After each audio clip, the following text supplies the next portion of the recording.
This is John Brzenk, the greatest arm wrestler of all time, and this is his story. What is greatness?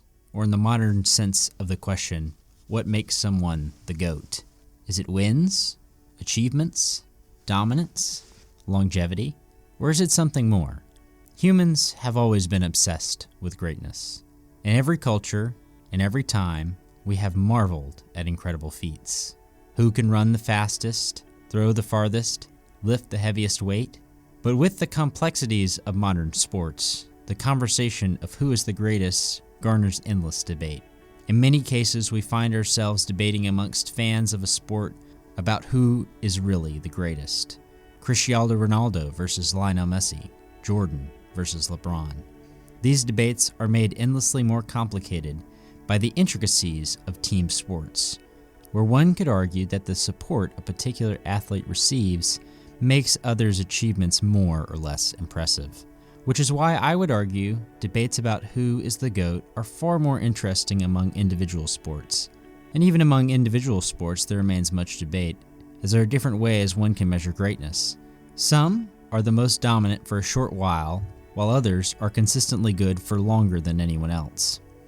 Combat sports have generally been one sport where dominance is somewhat more easily determined. If one combatant beats another, it is generally the case that they are the superior athlete, with perhaps a few exceptions that one could debate. The agonies of Theos is an ancient picture of legendary greatness, in a combat sport with a legacy that is still impressive today.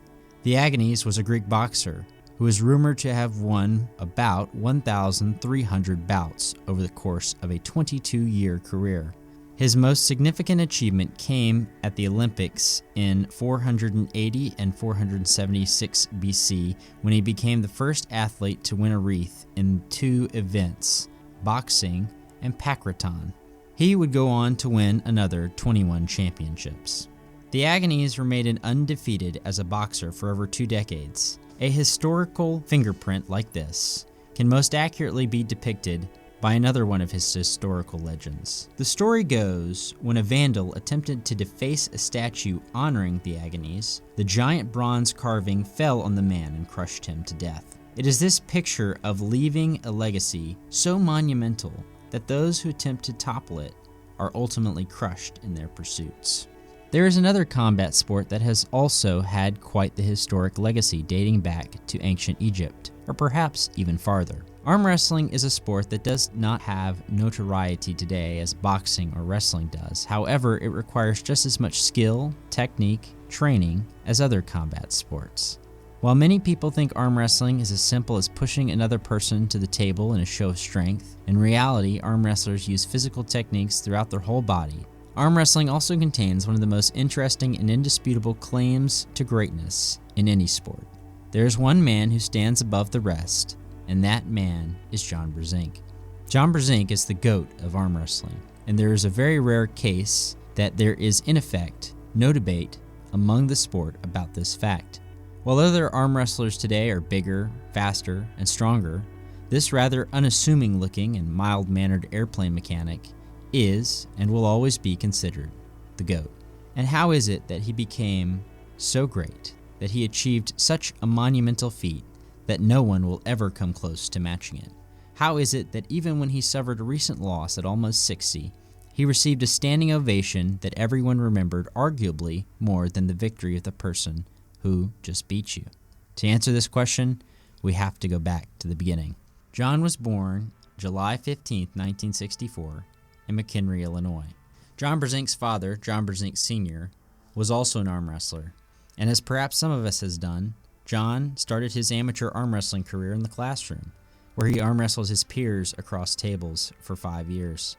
However, when he was in the 8th grade, he broke his arm while arm wrestling his father's friend.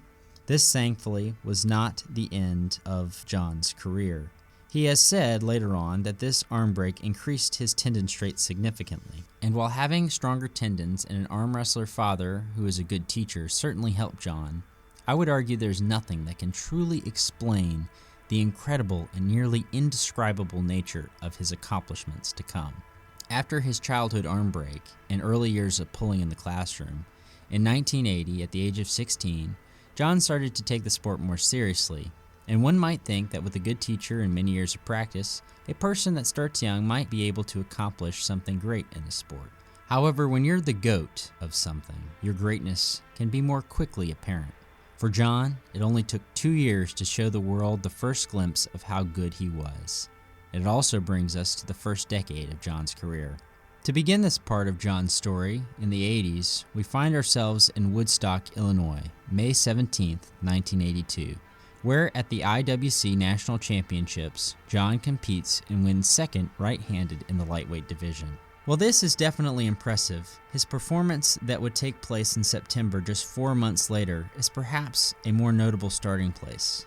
It seems worth noting where John was just 4 months before as we now look at his first notable winning performance. We now find ourselves at the 1982 IWC North American Championship on September 11th in Dundee, Illinois. John Brzenk Sr. placed first in the men's middleweight left and right hand, where John Brzenk Jr. was nowhere to be seen. While I could not find any proof of this, it seems likely that John did not compete in this weight class that his father did. His father's love, skill, and training in the sport had brought John to this point. In this tournament, John had entered the lightweight and heavyweight right-hand classes, and this is the first impressive part of this story. The reason this is interesting is because of how arm wrestling tournaments and weight classes work. You see, there are different weight classes, and then there are right and left-handed brackets for each class. In this case, there were 3 classes, though most later tournaments would adopt a different weight class system with more classes. In this case, John, being in the lightest class, meant his weight could not exceed the limit for that division, but he could enter any class he wanted to above that. So this is the first impressive fact of this particular story, when John was pulling men 2 weight classes above him, which, if you're familiar with combat sports, is generally unheard of. With more weight comes things like more muscle, more height, and while John stands at 6'1", there were definitely bigger men in these other classes. The second thing that was incredibly impressive is the fact that he was in 2 classes at all. John would have to pull twice as many people. It's hard to compare this feat to any other sport due to the unique elements of arm wrestling. But imagine a combat sport in a bracket-style tournament. If someone won a lighter weight division, it would undoubtedly be impressive. However, if you heard this same combatant also entered another bracket on the same day with just as many combatants, but it was 2 weight classes higher, you might think he probably wouldn't be left standing for very long. Now, with all this in mind, it's easy to forget John was only 18, and he had only been seriously training for 2 years, and only 4 months ago had placed second in just the lightweight division. Now, with all this stacked against John, one would think this seems an impossible task. Even placing it all would be impressive. But when you are to become the GOAT, everything is just a warm-up for the years to come. So at 18, John absolutely smokes the competition and finds himself a 2-division champ. And there is no one else in professional combat sports that can really compare to this feat. Sure, there are 2-division champs, and there are those who did it young. And there are even those who became champions in a short amount of time. But I would argue there is no one who has done them all in such a dominant fashion like this. And perhaps the only thing that kept John from being an undisputed 3-division champ is his father. And it was at this moment the two shared this honor together. John is later quoted in his life in an interview saying, quote, "The early days for me was all about proving something to my dad. You know, I looked up to Dad and saw what he is doing and wanted to be better than him. But this was only the beginning." If John had stopped here, this story would likely not look the same as other arm wrestlers would come along and have done more impressive things. And at this point, John was not the GOAT, but he was at the cusp of being the best in the world. By 1982, John was already turning heads after winning major titles. He had just won those 2 classes at the IWC North American Championships, and shortly later in September defeated top puller Harley Manyard and had won his first title in Kinchester, Ontario. But the question still remained. What of the other dominant arm wrestlers of the 80s? Did John have what it take to beat them? You see, there were 2 big things that stood in his way of truly being the undisputed best in the world in the 80s. These 2 things were Johnny Walker and the seriously big Cleve Dean. Cleve Dean, a giant, stood at 6'7", 460 pounds. He was a giant in more ways than one. He was one of the best to ever pull. Cleve Dean was a hog farmer from Pavo, Georgia, and was the best arm wrestler as soon as he started competing. He took second in his first tournament in December 1977, after which he decided to train for the sport for a few months. He then became virtually unbeatable. Cleve would go on to dominate the rest of the 70s, and with winning his first world title in 1978, he came into the 80s being one of the top men to beat. However, between 1980 and 1986, Cleve took a break from the sport due to his failing health, which would be an issue for him for much of his life. He won at least 20 national championships or world titles from all the top organizations of the area. John would later get wins against Cleve, but sadly due to poor health in the 80s, the titan of the sport did not remain on the top of the sport as he had in the 70s. This would only leave one real challenge for John Brzenk to clinch without question his title as best arm wrestler in the world for the 1980s. Johnny Iceman Walker was another legendary Georgian arm wrestler, and arguably edged out Cleve Dean as a more formidable opponent in the 1980s. Johnny Walker was known for strapping 20-pound sandbags around his wrists and wearing them all day at work for training. There were also stories of him tossing a 100-pound dumbbell from one hand to the other, and he had an incredible style on the table. They called him Iceman due to how he would step up to the table. He would put his elbow down and stare calmly with a blank expression. And when his hit would come, most matches didn't even last 2 seconds. Walker had an impressive WPAA world title streak going from 1977 until 1985. By the end of the decade, he had added at least 30 national world titles. Walker was also one of the only arm wrestlers that would give John a run for his money at the time. Of course, when you're the GOAT, nothing remains much of a challenge for very long.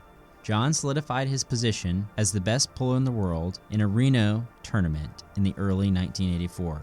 There, he defeats Johnny Walker at just 19 years of age, about 1 year after his 2 title wins in his first world championship.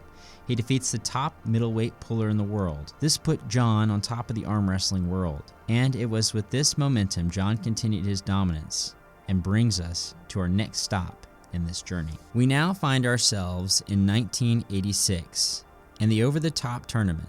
As we look at this tournament, we must also look at the film bearing the namesake of the tournament, starring Sylvester Stallone, that came out the next year in 1987.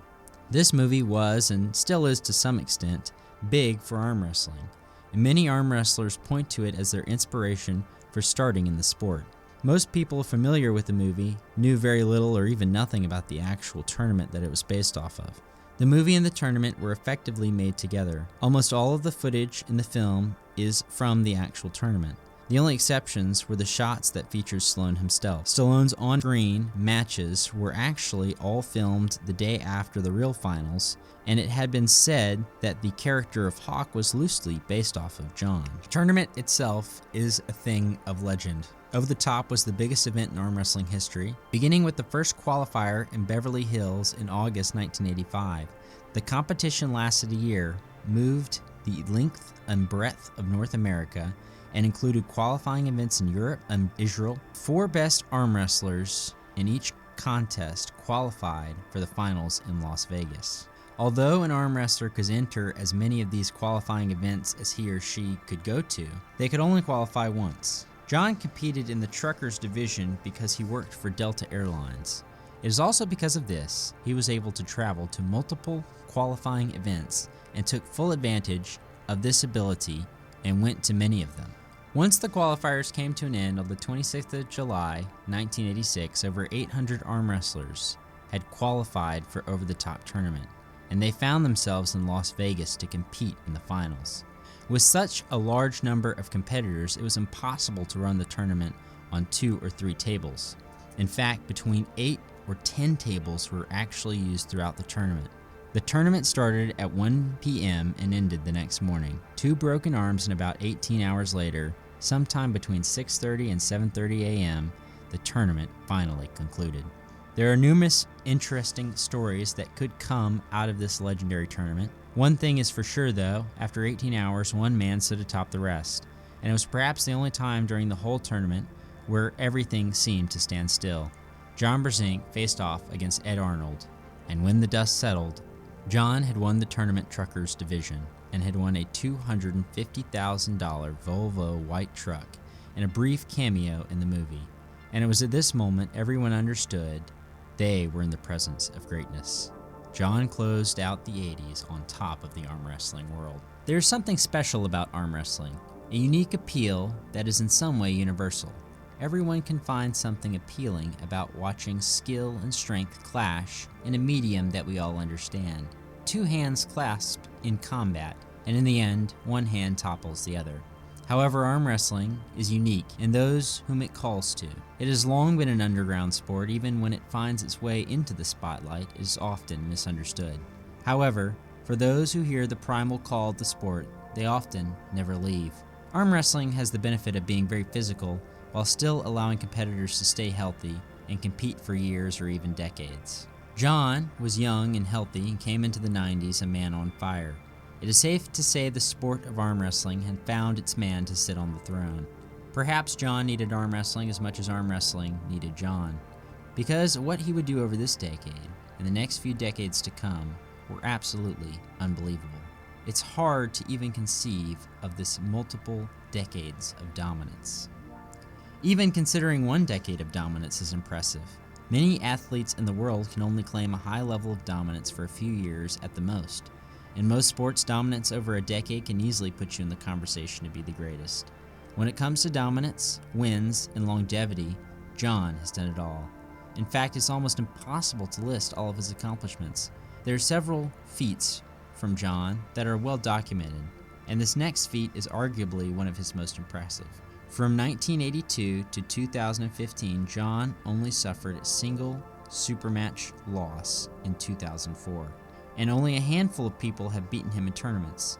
Most of these losses occurred later during that time when he was advanced in age. That is 22 years being undefeated in supermatch format. On top of winning almost every single tournament he entered in multiple weight classes in both hands, which means he was often winning 6 classes. To say this is impressive is an understatement. Quite frankly, it's incomprehensible. There is absolutely no comparison in modern arm wrestling, or any sport for that matter. There is no air atop the mountain which John sits on. No one has climbed it since, and no one ever will. Undefeated streaks in arm wrestling are not unheard of, but most are a few years of winning a particular title, or a supermatch win streak that is much different considering modern arm wrestlers train specifically for supermatches and only have a select few a year. Some old-school arm wrestling fans who understand the wear and tear of the constant competition can truly appreciate how beyond belief it was that John was undefeated and was still dominant in tournaments. Often John would be at 2 tournaments a month and compete several months in a row, often not taking off more than a few months at a time. Perhaps one way to look at John's tear in the 90s was with his friendly rivalry with the legend Ron Bath, another Georgia arm wrestler. Ron Bath started making waves in the sport in the late 80s, but it is during the 90s that he truly became one of the sport's superstars. During the decade, he won at least 18 national or world titles, a mix of AAA, sit-down, AAA stand-up, USAA, USAF, AWI, and WAF. 1997 to 1999 were particularly good years for him. He won 20-plus major titles, including left and right titles at the main event in 1997, the biggest pro tournament of that year, and at the Forza Tropical International in 1998, the biggest pro tournament of that year.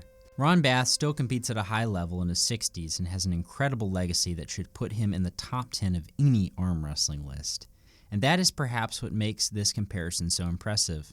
As great as Ron was in the 90s and still is even to this day, having competed for over 40 years, it shows how incredible John was during this time and still is today. Ron arguably had his most impressive run during the 90s, but still took second place to John.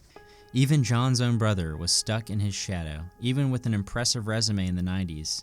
Some even don't know about Bill Brzenk and how good he was during the 90s. For a couple of years around the middle part of the decade, in the world of arm wrestling at the 200 pounds, there was John Brzenk followed by Bill Brzenk, followed by everyone else. In addition to a handful of national titles, he won world titles with the WPAA, AWI, and the WAF. He also won a Gold Bear title and pro titles at both main events. John simply beat everyone and won everything. He won the Golden Bear title in Russia in 1990, 1994, and 1998, which were considered the toughest tournaments in the world at that time. Chapter 3. The Challengers. John had come into the aughts the greatest arm wrestler for 2 decades. In fact, John was so dominant for so long that in the year 2000, the Guinness Book of World Records acknowledged him as the greatest of all time. But this decade was a turning point for John. By his own admission, he had been considering retiring from the sport due to getting older. He was still winning absolutely everything he entered. For example, one interesting feat that he completed on April 12, 2003 was called the John Brzenk Challenge. It was held in conjunction with the California State Pro Arm Wrestling Championship, hosted by John Brzenk Sr. and his team, with a chance to win a cash prize. In this challenge, John beat 102 pullers with his right arm alone in a row, many of whom were top-level pullers who had bid on spots for the chance to be the one to pin him. Not even this was a challenge for John. It was at this point in John's career, it was as if even his incredible accomplishments just became another trophy on his proverbial shelf. And everything he did was so impressive to the mere mortals who entered his domain. In 2009, a documentary film based on his arm wrestling life and career was released. John remained dominant and was undefeated in the world of arm wrestling. He even defeated much bigger and stronger opponents. The film shows the championship in Warsaw, where determined competitors such as Travis Bagent tried to defeat John. While Travis was incredible in the aughts and played a big role in the film, there was another who stood as the true test of John's ability. The film culminates with a match between John and Alexei Vovoda. Alexei Vovoda was on a roll with his right arm in the early 2000s. By 2003, he had won Zloty titles 3 years in a row, including 2 in the overall division. In many people's eyes, he had proven himself to have the strongest right arm in Europe, and it was just a matter of time before he would prove that it was the strongest in the world.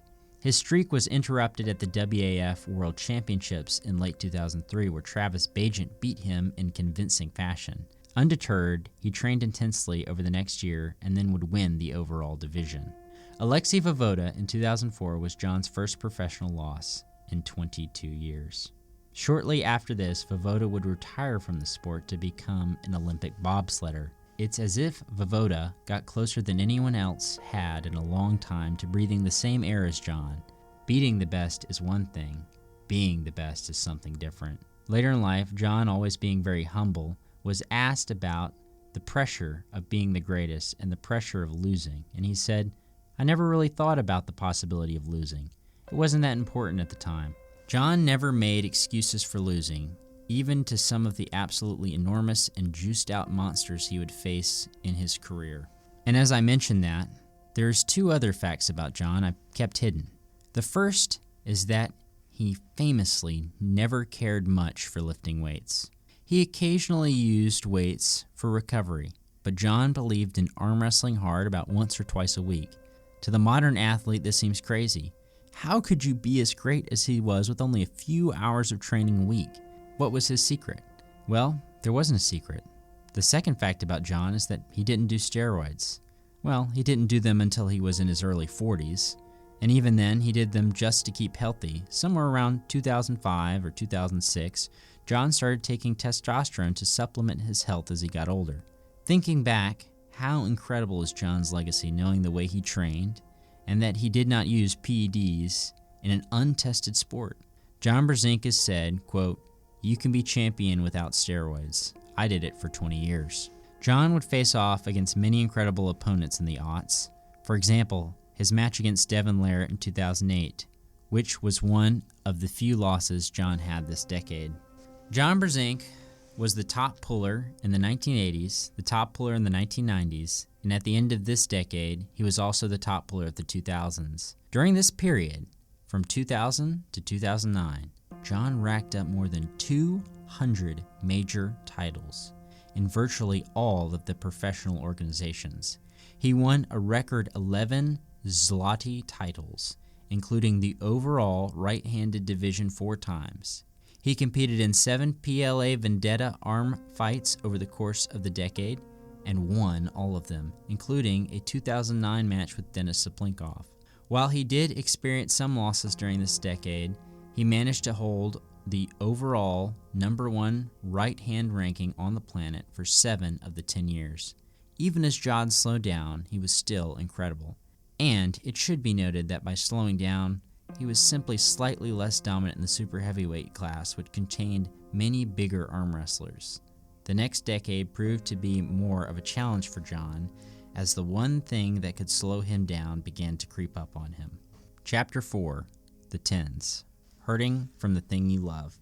John Brzenk had been recognized as the top puller for the past 3 decades, though the tens would prove to be something a little different for John. He would find himself unofficially retiring from the sport in 2015. His accomplishments during the middle part of the decade certainly earned him a spot in the top arm wrestlers of the 2010s. He won multiple classes at the UAL's biggest tournaments, as well as the Mike Gold Classic. He won every right-handed class he entered at the WA's largest event, and he made it to the podium in the A1 Russian Open in the right-hand absolute division twice in 2014-2015, only finishing behind the much heavier Andrei Pushkar and Denis Cyplenkov. With wins over Michael Todd, Devin Larratt, Dave Chafee within the span of less than 12 months, he showed the world why he's the greatest of all time. Ukraine's Andrei Pushkar is an interesting case study from the tens. He basically won everything there was to win at some point, or many times during the 2010 with both arms. His list of accolades is simply astounding. During the decade, he enjoyed supermatch victories over pullers that included Tim Brenshaw, Richard Lupus, Dmitry Trubin, and Michael Todd. But it is in his tournaments where he stood out the most. He won Senior Division EAF European titles in the Super Heavyweight division with both arms in 2011, 2012, and 2013. He accomplished the equivalent feat in the WAF World Championships in 2010, 2011, 2012, before retiring from the amateur side of the sport in 2013. 2012 was actually the 5th year in a row that he had accomplished this feat at the WAF World Championships. In 2011, he won the left-handed absolute division at the Nemiroff World Cup ahead of Denis Cyplenkov and Travis Bagent to claim the world's #1 ranking. At the 2012 edition, he won the super heavyweight and the absolute division with both arms. He did this once again at the 2015 tournament. In all, he won 12 Zloty titles during the decade, of which 8 were in the absolute division, more than any other competitor. He won the absolute right arm division at the 2018 Moldova Open, at least 2 absolute division titles at Los Shinto, and 3 A1 Russian Open absolute titles. His right arm defeat of Denis Cyplenkov at the 2014 event, earning him the world #1 ranking with that arm. He successfully defended that ranking for more than 4 years, until his untimely death in a car accident Wednesday, 14th November 2018. While he didn't win everything he entered, his accomplishments throughout the decade with both arms makes him the top puller of the 2010s. Pushkar showed flashes of incredible greatness. It is truly sad that so much potential was cut down so young in his prime. John's winning would slow down more than it had at any point before. John had considered retiring in the aughts, and now his shoulder would seem to be his undoing, and John would officially retire in 2015. It would seem as if the thing that John loved for so many years was causing him pain. John's shoulder had grown as an issue, and is what ultimately caused him to unofficially retire. Those who love the sport of arm wrestling know there is something magical about watching mastery of the sport, just as people appreciate the greatest painters, athletes, or singers. When John pulled, there was something electric, and I would argue that as he aged, or even as he slowed down, the magic grew every time he competed. Everyone wanted John to win. We all wanted to see those flickers of light sparkle off the king's crown once more. We all hoped beyond hope that he would one day grace the table once again and reclaim his throne. If it was anyone else, in any other sport, and any other injury, being in one's mid to late 50s, would have been the end, even long before it got to this point. However, when it comes to arm wrestling, it seems that no one can resist the pull of the table. In January 11, 2019, the NAL qualifier in Phoenix, Arizona, John would stretch his wings for a dominant right-handed supermatch over Derek Smith. This match would close out the decades, and while John was not the top puller, there was something all arm wrestling fans wanted to see. We all wanted to see the GOAT, now getting close to 60, have one last ride. This is the draw of arm wrestling, the quiet call that few hear. We are drawn, the beauty of greatness displayed in strength, as two titans clashed in combat. History that becomes legacy. Chapter 5. Legacy in the Age of Giants. Legacy is written over a lifetime, but what is legacy in the Age of Giants? From 2020 onward, we find the most discussion among arm wrestlers, particularly those online, of those who want to claim that there are others who are threats to John's status as the GOAT. They cite modern achievements and look at such a small sample size, as if 42 years of being the GOAT was not enough. To be fair to this critique, John has effectively retired at this point. Aside from this one super match in 2019, the arm wrestling world was holding their breath, hoping to see John return. But if he did, would it be the same? Perhaps it was good that John retired, for surely he could not reclaim his former dominance. And perhaps, if this was anyone else, in any other time in any other sport, you would be right. No matter how much one loves a sport, history is filled with few great comeback stories of athletes nearing their 60s. But if you have been following this story, perhaps you might finally begin to realize that this is no ordinary man. This is John Brzenk, who stands as a monolith to all who wish to call themselves the greatest in any sport. We find ourselves, it's July 17th, 2021, Rumble at the Rainbow 2 in Roy, Utah. The weather was fair, and John handily defeats the competition in the right 206 to 232 and the right 232 plus classes. This was seemingly just a warm-up, as John was about to do the incredible once more. On July 31st, 2021, John Brzenk would return to arm wrestling full-time by defeating Chance Shaw in a super match 3-1. Chance Shaw is no slouch and is a formidable young arm wrestler who, at the time of filming, is the 14th ranked super heavyweight in the nation according to the US arm wrestling rankings. This match is truly incredible. To watch the joy, the thrill, the struggle, the excitement of the crowd. And this excitement would continue. On December March in 2022, in Oda, Norway, he wins a right-handed supermatch 3-0 over Engin Terzi. April 30th, 2022, Kentucky Muscle International Arm Wrestling Championships in Louisville, Kentucky. He wins a right-handed supermatch 3-0 over Pablo Dungarbayev. April 30th, 2022, Kentucky Muscle International Arm Wrestling Championships in Louisville, Kentucky. John would go to win another right-handed supermatch 3-0. On May 21st at East vs. West 3, Brzenk would go on to have a match against Zurab. John would go on to win this match by a score of 3-2. It is safe to say that John was on a tear. However, in John's age, he had begun to come down off the insurmountable mountaintop from which he once sat. The match from this time period that stands out the most to me in particular was July 9th, 2022, Monster Factory 2, Hot Springs, Arkansas. This was a right-handed supermatch where John faced off against Corey West, who at the time of this video is the 4th-ranked super heavyweight in the nation. It's hard to say why this match stands out so much to me personally. Perhaps it's Corey's size, weighing north of 400 pounds and standing at 6'3". Perhaps it's the fact that some people argued that he is the only person big enough to stand a chance on the international stage for the dominance that the East is producing. Perhaps it's how close the match was. Or perhaps it's always just been fun to watch David kill Goliath. And in this case, to see John live up to one of his many nicknames, the Giant Killer. John wins 3-2 over Corey West. On August 6th, 2022, at East vs. West 4, John Brzenk was defeated in a right-handed supermatch with Ketergali Ungarbayev, who is an absolute phenom in his own right, with a win over Michael Todd at East vs. West. On November 19th of the same year, in the next installment of East vs. West, Brzenk would go on to defeat Olev Petrenko in a right-handed super match in dominant fashion. He would win this match 3-0.